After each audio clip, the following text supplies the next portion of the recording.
This is like take 3 because I have no idea how to make this video. This video, I guess, is supposed to be about Korea, and people are asking me like, how was Korea? Are you gonna make a video about Korea? When are you gonna post your Korea video? And it's weird because yes, I did go to Korea and I did do some pretty cool things. I got to see some old friends, eat some good food. But the main purpose of me being in Korea was to say goodbye to my grandmother. And so for the majority of the time I was in Korea, I was with my family, and my thoughts were mainly on I miss my grandma and how do I make the most and best time with my family. And if I explain everything about the history of my family and how we got to where we are today, it would take like 6 seasons. But if I can summarize very quickly, my family is a first-generation immigrant family, meaning my parents moved me and my sister over to the States when we were really young. And with that comes very generational gap issues, cultural issues. They grew up in Korea, I grew up here, and just a lot of like just storming in between. And so when I say that my relationship with my parents, while it is full of love, I would say it was not the most open and transparent relationship. But when we lost our grandmother, or for my dad, his mom, and my mom's mother-in-law, some of that dynamic changed.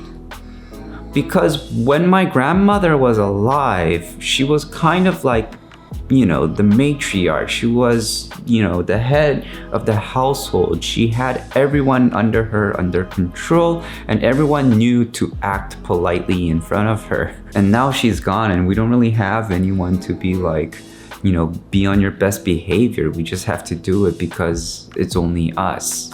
And so I was a little bit worried about this trip. And I would say it started out pretty well and the trip was going decently. And all of a sudden there was this moment where we just clashed, and it was just like, And I think it was just due to like all of the emotions of my grandma no longer being with us, and just, I don't know. It's hard to explain.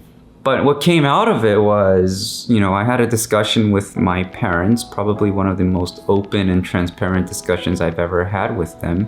And it's almost kind of started a new chapter in our relationship. I don't think it's gonna be like, hey, let's be best friends now. That's probably not gonna happen. Sorry, Dad. But I think this kind of openness and transparency is something that my grandmother would have wanted.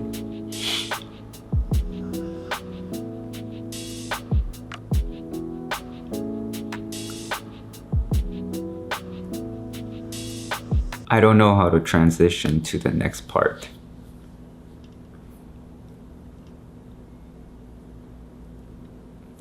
And I always get stuck like right here.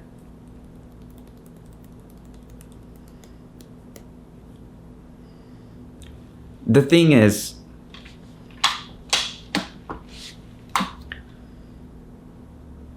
the Korea trip was great. It was great. Like, I loved seeing my old friends, some of my closest friends. I loved hanging out with my parents. It's good to see that they're getting older, but I also see a new sense of wisdom in them, even though we don't really talk about that stuff. And I was also really happy to see our old dog, who's 15 now, but he's still kicking pretty strong. But I wasn't able to see my grandma.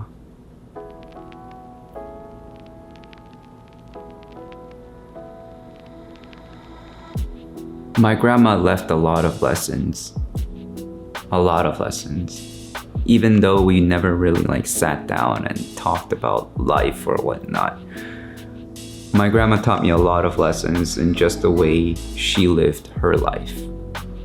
I can see the way that she loved all her sons who are very different from each other, including my dad, that she could love them as individuals.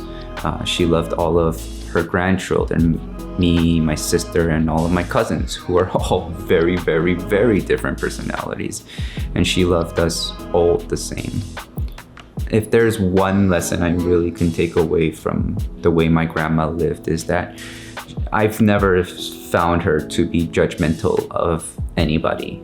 We could all make our own mistakes and she would let us make our mistakes. But at the end of the day, she would all love us for who we were. And because of that, we loved her back.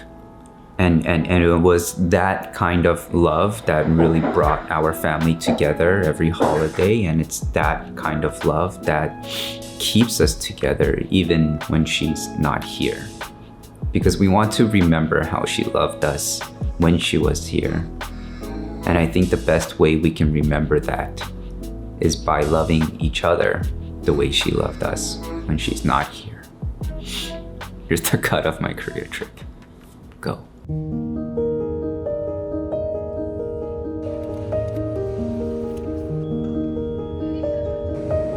할머니 안녕하세요. 인생에는 세 가지 시기가 있다고 해요. 남에게 의지해야 하는 시기, 다른 사람들이 나에게 의지하는 시기, 그리고 다른 사람들이 나 없어도 살아갈 수 있도록 준비시키는 시기. 제 인생 대부분 동안 저는 첫 번째 시기에 있었고 할머니는 세 번째 시기에 있었어요. 이젠 제가 두 번째 시기를 살아가면서 할머니는 세 번째 시기를 진짜 훌륭히 살아내셨다는 것을 깨달았습니다. 할머니처럼 따뜻한 마음을 나누고 싶고 항상 부드럽게 공감하고 사랑으로만 싸우고 인생은 항상 재밌게 사는 사람이 되고 싶습니다. 비록 할머니는 내 곁에 안 계셔도 사람이 저를 봤을 때는 역시 모신자의 손주구나 하고 생각했으면 좋겠습니다. 하이 수진. 어제 우리 점심에도 너무너무 맛있는 거 먹었는데 지금 또 회를 먹으러 왔어요. 다음에 우리 또 꼭 같이 먹자. I love you. 보고 싶어요.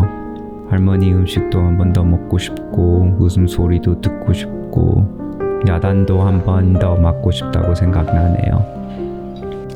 저를 사랑해 주셔서 감사합니다. 수진이도 사랑해 주셔서 감사합니다. 이제는 편히 쉬세요. 사랑합니다, 할머니. 보고 싶어요. 홍석이 미국 가면 건강하게 잘 지내야 되고 먹는 거 잘 챙겨 먹고 그렇게 행복하게 살았으면 좋겠어. 네, 그리고 감사합니다. 여자친구하고 행복한 생활했으면 좋겠어. 네. 건강하게 여자친구 지내자. 사랑한다고 전해줘. 네. 둘이서 아웅장하지 말고 잘 지나거라. 네. 전부 다 외로운 사람들이니까. 네. 그래. 감사합니다.